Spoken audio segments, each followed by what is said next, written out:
2018 தாய்லாந்தில் ஒரு group of friends ஒரு குகைக்குள்ளே சுற்றி பார்க்கலான்னு உள்ளே போயிருக்காங்க. ஃபர்ஸ்ட் எல்லாம் ஜாலியாக என்ஜாய் பண்ணி நடக்க ஆரம்பிச்சிருக்காங்க. பட் சடனாக வெளியே என்ன ஆகுதுன்னா ரொம்ப அதிகமாக மழை பெய்ய ஆரம்பிச்சிருக்கு. உள்ளே யாரும் அதை நோட்டீஸ் பண்ணவே இல்லை. அவங்க உள்ளே நடந்துக்கிட்டே இருக்காங்க.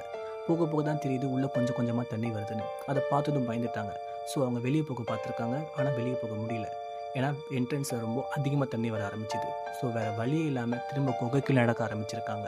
உள்ளே போக போக இன்னும் இருட்டாகிட்டே போகுது. தண்ணியும் வந்துக்கிட்டே இருக்குது. ஸோ அவங்க மேடான இடத்துல போய் உக்காந்துட்டாங்க. அங்கே சாப்பாடு இல்லை, மொபைலில் நெட்வொர்க்கும் இல்லை. அந்த பாறையிலேருந்து வடிஞ்ச தண்ணியை மட்டும்தான் குடிச்சிட்டு உயிர் வாழ்ந்தாங்க. நாட்களும் ரொம்ப நாளாக போய்கிட்டே இருக்குது. அவங்களுக்கு சுத்தமாக ஹோப்பே இல்லை. ஆனால் இந்த நியூஸ் வெளியே ரொம்ப அதிகமாக ஸ்ப்ரெட் ஆகுது.